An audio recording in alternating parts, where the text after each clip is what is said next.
طب نبوی صلی اللہ علیہ وسلم سے 100 بیماریوں کا علاج۔ دل کی کمزوری کا علاج۔ حضور صلی اللہ علیہ وسلم نے فرمایا کہ سنترا کھایا کرو کیونکہ جوڑوں کے درد کا علاج۔ حضور صلی اللہ علیہ وسلم نے فرمایا انجیر کھایا کرو کیونکہ زخم کا علاج۔ حدیث پاک میں ہے کہ آپ اپنے زخموں کو ہمیشہ ہی۔ بخار کا علاج۔ حضور پاک کو جب بھی بخار ہوتا تو آپ پانی سے بسم اللہ الرحمن الرحیم۔ اسلام دین فطرت ہے جو پوری انسانیت کے ہر شعبے میں مکمل رہنمائی کرتا ہے۔ اس کی پاکیزہ تعلیمات جہاں عقائد و عبادات، معاشرت و معاملات اور اخلاق و آداب کے تمام پہلوؤں کو جمع ہیں، وہیں حفظان صحت اور تندرستی کے معاملے میں بھی اسلام کی معتدل ہدایات موجود ہیں، جن پر عمل پیرا ہو کر ہم نہ صرف صحت مند زندگی گزار سکتے ہیں بلکہ بہت سی مہلک بیماریوں سے بھی محفوظ رہ سکتے ہیں۔ صحت اللہ کی بڑی نعمت ہے، بلکہ سب سے بڑی نعمت ہے۔ انسان کا وجود ہی صحت سے ہے۔ اسلامی تعلیمات کے مطابق مضر صحت امور سے اجتناب کرنا چاہیے، جس میں زیادہ کھانا یا زیادہ سونا، یا کم کھانا یا کم سونا، یا حد سے زیادہ فارغ رہنا، غم اور ذہنی پریشانی کا شکار ہو جانا، یا اپنے آپ کو کسی بھی عمل میں اتنا منہمک کرنا جس میں جسم کی حرکت نہ ہو، جس سے موٹاپا آئے، راتوں کا جاگنا، دن کا سونا، یہ سارے امور صحت کے لیے نقصان دہ باعث وبال جان ہوتے ہیں۔ اس طرح کے امور سے اجتناب کر کے اپنے آپ کو منظم و مرتب کرے، سونے کے وقت سوئے، کھانے کے وقت کھائے، کام کے وقت کام کرے، ہلکی پھلکی ورزش، چہل قدمی، راتوں میں جاگنے سے اجتناب، دھوپ کا حاصل کرنا، یہ سارے دراصل شرعی نقطہ نظر سے قابل اتفاق امور ہیں۔ ایک مومن توانا اور قوی تر ضعیف اور کمزور مومن کے مقابلے میں زیادہ بہتر اور اچھا ہوتا ہے۔ ارشاد باری تعالیٰ ہے جب میں بیمار ہوتا ہوں تو وہ شفا یاب کرتا ہے۔ اس سے معلوم ہوا کہ صحت بھی مطلوب و مقصود ہے۔ ایک حدیث میں فرمایا گیا تمہارے بدن کا بھی تم پر حق ہے اور تمہاری آنکھ کا بھی تم پر حق ہے۔ ایک روایت میں فرمایا گیا 2 نعمتیں ایسی ہیں جن کے بارے میں بکثرت لوگ نقصان اور خسارے میں ہیں، یعنی ان سے کوئی ایسا کام نہیں لیتے جس سے دینی نفع ہو، ایک صحت اور دوسری بے فکری۔ اس سے پتہ چلا کہ زیادہ جاگنے اور بالکل بھوکے رہنے سے صحت خراب ہو جاتی ہے اور اس کا اثر انسان کے جسم پر پڑے گا اور وہ دوسرے فرائض کی ادائیگی کے قابل نہ رہے گا۔ صحت دنیا کی ان چند بیش قیمت نعمتوں میں شمار ہوتی ہے کہ جب تک یہ قائم ہے ہمیں اس کی قدر نہیں ہوتی، مگر جوں ہی یہ ہمارا ساتھ چھوڑ دیتی ہے ہمیں فوراً احساس ہوتا ہے کہ یہ ہماری دیگر تمام نعمتوں سے کہیں زیادہ قیمتی تھی۔ جب ہم مختلف پیچیدہ امراض اور مہلک بیماریوں کو دیکھتے ہیں تو احساس ہوتا ہے کہ ہماری صحت اللہ تعالیٰ کا خصوصی کرم اور بہت بڑا احسان ہے، لیکن اس کے باوجود اکثر افراد اس نعمت عظمیٰ کی قدر نہیں کرتے۔ جیسا کہ نبی کریم صلی اللہ علیہ وسلم نے پیش گوئی فرمائی، 2 نعمتوں کے حوالے سے عموماً لوگ دھوکے میں مبتلا ہوتے ہیں، صحت اور فراغت۔ ایک روایت میں ہے کہ ایک صحابی نے نبی کریم صلی اللہ علیہ وسلم سے عرض کیا کہ نمازوں کے بعد کیا دعا مانگوں؟ تو آپ صلی اللہ علیہ وسلم نے فرمایا اللہ تعالیٰ سے عافیت مانگا کرو۔ دوبارہ سوال پر بھی یہی ارشاد فرمایا اور تیسری دفعہ بھی فرمایا اللہ تعالیٰ سے دنیا و آخرت میں عافیت مانگا کرو۔ آپ صلی اللہ علیہ وسلم نے ارشاد فرمایا 5 چیزوں کو 5 چیزوں کے آنے سے پہلے غنیمت سمجھو اور ان سے دین کے کاموں میں مدد لو۔ جوانی کو بڑھاپے سے پہلے غنیمت سمجھو اور صحت کو بیماری سے پہلے، اور مالداری کو افلاس سے پہلے، اور بے فکری کو پریشانی سے پہلے، اور زندگی کو مرنے سے پہلے۔ اس سے معلوم ہوا کہ جوانی میں جو صحت و قوت ہوتی ہے وہ اور فراغت اور مالی گنجائش بڑی نعمتیں ہیں۔ رسالت مآب صلی اللہ علیہ وسلم نے فرمایا اللہ تعالیٰ نے بیماری اور دوا دونوں چیزیں اتاری ہیں اور ہر بیماری کے لیے دوا بھی بنائی۔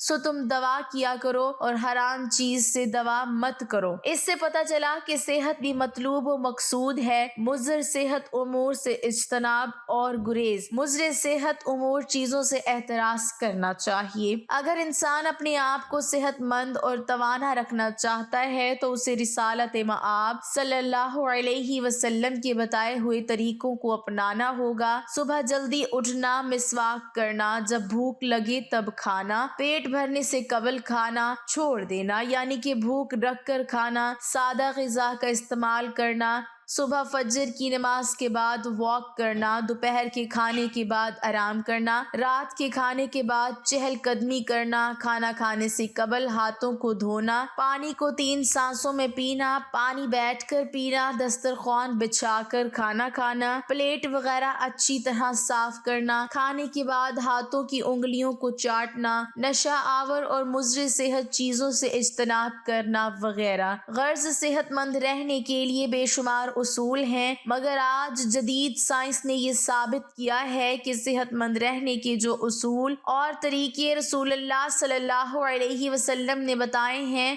وہ اصول اور طریقے قیامت تک آنے والے انسان کے لیے مشعل راہ ہیں۔ بزرگان دین سے یہ بھی بات معروف ہے کہ وہ اپنا لعاب دہن جس بچے کا چٹا دیتے وہ وقت کا ولی اور کامیاب ترین انسان بن جاتا تھا۔ یہ وہ سنت مبارکہ ہے جو آج بھی اللہ کے برگزیدہ لوگ اللہ کے حکم سے کرتے ہیں تو لوگوں کو شفا ملتی ہے۔ اللہ کے محبوب نبی حضرت محمد صلی اللہ علیہ وسلم بچوں کی پیدائش پر گھٹی کے طور پر اپنا لعاب دہن انہیں چٹاتے تو ہر وہ بچہ اپنے عہد کا سب سے مقبول اور علم و شجاعت میں یکتا ہوا جس کو یہ نعمت محمدی صلی اللہ علیہ وسلم حاصل ہوئی۔ سرکار دو عالم صلی اللہ علیہ وسلم بیماروں کو دم فرماتے اور ان کے زخموں پر لعاب مبارک لگاتے تو ان کے زخم فوری ٹھیک ہو جاتے۔ اس ضمن میں بخاری، مسلم سمیت دیگر کتب میں مستند احادیث موجود ہے۔ آقا دو جہاں صلی اللہ علیہ وسلم اپنا مبارک لعاب دہن اپنی انگشت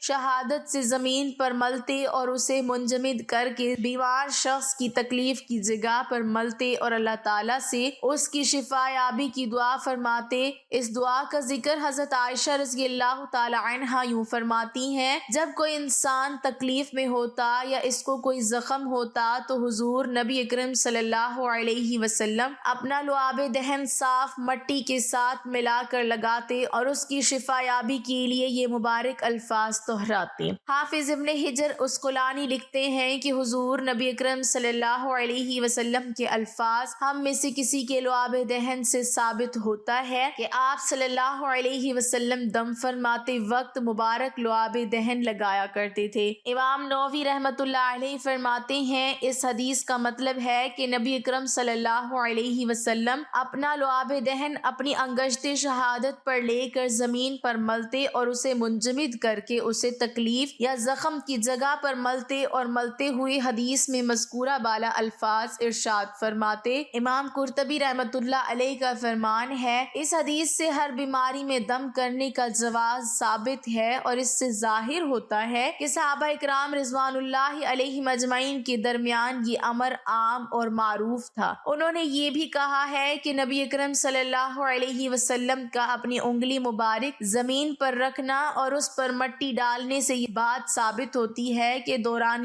دم ایسا عمل کرنا درست اور جائز ہے۔ اسلام ایک مکمل ضابطۂ حیات ہے اور نبی پاک صلی اللہ علیہ وسلم کی تعلیمات میں ہمیں ہر ایک بیماری کا علاج ملتا ہے۔ حضور صلی اللہ علیہ وسلم نے اپنی حیات مبارکہ میں جہاں روحانی اور باطنی بیماریوں کے حل تجویز فرمائے وہیں جسمانی اور ذہنی امراض کے لیے بھی اس قدر آسان اور نفع بخش ہدایات دیں کہ دنیا چاہے جتنی بھی ترقی کر لے لیکن ان سے انحراف نہیں کر سکتی۔ جوڑوں کے درد کا علاج، حضور صلی اللہ علیہ وسلم نے فرمایا انجیر کھاؤ کیونکہ یہ بواسیر کو ختم کرتی ہے اور جوڑوں کے درد میں مفید ہے۔ دل کی کمزوری کا علاج، رسول اللہ صلی اللہ علیہ وسلم نے فرمایا تم لوگ سنترا استعمال کیا کرو کیونکہ یہ دل کو مضبوط کرتا ہے۔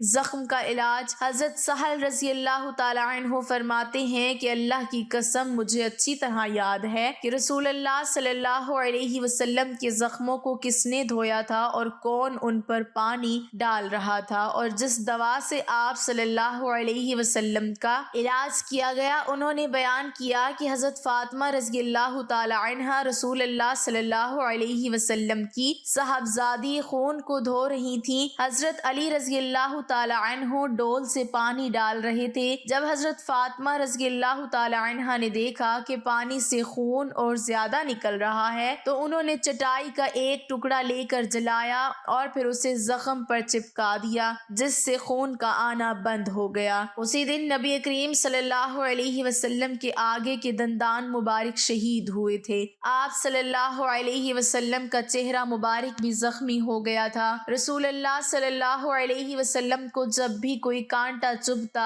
تو آپ صلی اللہ علیہ وسلم مہدی کا استعمال کرتے تھے۔ حضرت ابو ہریرہ رضی اللہ تعالی عنہ فرماتے ہیں کہ حضور صلی اللہ علیہ وسلم نے فرمایا، جو شخص لا حول ولا قوت الا باللہ پڑھے گا تو اس کے لیے 99 بیماریوں کا علاج ہے، جن میں سب سے چھوٹی رنج ہے۔ حضرت ابو موسیٰ عبداللہ رضی اللہ تعالی عنہ بیان کرتے ہیں کہ ہم نبی صلی اللہ علیہ وسلم کے ساتھ ایک سفر میں تھے تو آپ صلی اللہ علیہ وسلم نے فرمایا، اے عبداللہ بن قبیس، کیا میں تمہیں جنت کے خزانوں سے ایک خزانے کے بارے میں آگاہ نہ کروں؟ میں نے کہا، کیوں نہیں یا رسول اللہ صلی اللہ علیہ وسلم، ضرور بتلائیے۔ آپ صلی اللہ علیہ وسلم نے فرمایا، لا حول ولا قوت الا باللہ کہو، بخار کا علاج۔ رسول اللہ صلی اللہ علیہ وسلم نے فرمایا، تم میں سے جب کسی کو بخار آئے تو سحری کے وقت ٹھنڈا پانی اس کے بدن پر 3 رات تک چھڑکا جائے۔ نبی کریم صلی اللہ علیہ وسلم ایک اعرابی کی عیادت کے لیے تشریف لے گئے۔ آپ صلی اللہ علیہ وسلم جب بھی کسی مریض کی عیادت کے لیے چاہتے تو فرماتے، کوئی حرج نہیں ہے، انشاءاللہ یہ بخار گناہوں کو دھو دے گا۔ آپ صلی اللہ علیہ وسلم نے اس اعرابی سے بھی یہی فرمایا کہ کوئی حرج نہیں، انشاءاللہ یہ بخار گناہوں کو دھو دے گا۔ اس نے اس پر کہا، آپ کہتی ہیں کہ گناہوں کو دھونے والا ہے، یہ تو نہایت شدید قسم کا بخار ہے۔ بخار ایک بوڑھے گھوسٹ پر زور مار رہا ہے جو قبر کی زیارت کرائے بغیر نہیں چھوڑے گا۔ آپ صلی اللہ علیہ وسلم نے فرمایا، تو پھر یوں ہی ہوگا، معدے کی صفائی۔ حضور صلی اللہ علیہ وسلم نے فرمایا کہ انار کو اس کے اندرونی چھلکے سمیت کھاؤ، کیونکہ یہ معدے کی صفائی کرتا ہے۔ پیٹ کے کیڑوں کا علاج۔ حضرت ابن عباس رضی اللہ تعالی عنہ بیان کرتے ہیں کہ حضور صلی اللہ علیہ وسلم نے فرمایا، نہار منہ کھجورے کھایا کرو، کیونکہ اس سے پیٹ کے کیڑے مر جاتے ہیں۔ گردوں کی بیماری کا علاج۔ حضور صلی اللہ علیہ وسلم نے فرمایا، پہلو کے درد کا سبب گردے کی نس ہے، جب وہ حرکت کرتی ہے تو انسان کو تکلیف ہوتی ہے، اس کا علاج گرم پانی اور شہد سے کرو۔ الحاصل عوام الناس میں پھیلی چند عام بیماریوں کا یہ نبوی نسخہ بطور نظر پیش کیا گیا ہے، جس پر آج بھی عمل ممکن ہے، نیز اس سے اسلام کی وسعت اور انسانی فطرت و طاقت کے لحاظ کا بھرپور اندازہ لگایا جا سکتا ہے۔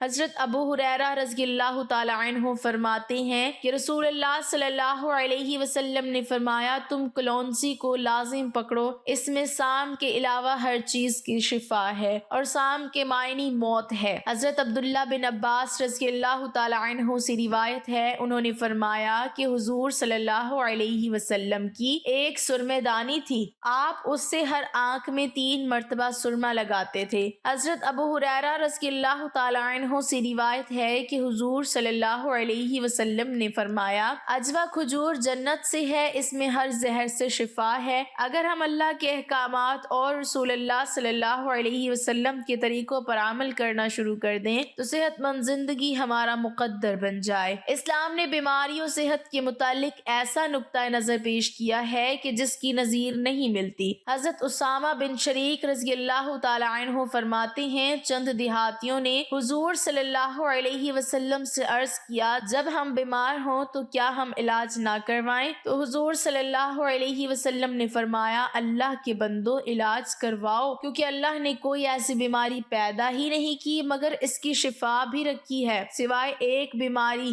وہ پوچھنے لگے کہ وہ کیا ہے تو حضور صلی اللہ علیہ وسلم نے فرمایا کہ وہ بڑھاپا ہے۔ حضرت ابو ہریرہ رضی اللہ تعالی عنہ نے بیان کیا کہ حضور صلی اللہ علیہ وسلم نے فرمایا چوٹ لگ جانا یا بدشگونی یا سفر کی نحوست یہ کوئی چیز نہیں، بیماری کے دوران صبر کرنا چاہیے، جیسا کہ اللہ تعالیٰ فرماتا ہے ہم کسی نہ کسی طرح تمہاری آزمائش ضرور کریں گے، دشمن کے ڈر سے، بھوک پیاس سے، مال و جان اور پھلوں کی کمی سے، اور ان صبر کرنے والوں کو خوشخبری دے دو جنہیں جب کوئی مصیبت آتی ہے تو کہہ دیتے ہیں ہم تو خود اللہ کی ملکیت ہیں اور ہم اسی کی طرف لوٹنے والے ہیں، ان پر ان کے رب کی رحمتیں ہیں اور یہی لوگ ہدایت یافتہ ہیں۔ ناظرین، علاج کے وقت اسلامی نقطہ نظر پر عمل کریں۔ اللہ نے ہمیں پیدا کیا اور ہماری رہنمائی کے لیے انبیاء کو مبعوث فرمایا۔ یہ ہماری خوش قسمتی ہے کہ ہمیں سید المرسلین صلی اللہ علیہ وسلم کی تعلیمات سے مستفید ہونے کا موقع ملا۔ اللہ نے نبی کریم صلی اللہ علیہ وسلم کو کتاب و حکمت عطا کی جو مومنوں کے لیے شفا اور رحمت ہے۔ حضور صلی اللہ علیہ وسلم نے غذا کے استعمال اور بیماریوں سے بچاؤ کے طریقے سمجھائے۔ پیارے نبی صلی اللہ علیہ وسلم نے بیماری اور علاج کے متعلق امت کی تربیت کی کہ بیماری کے وقت علاج کراؤ اور صبر کرو،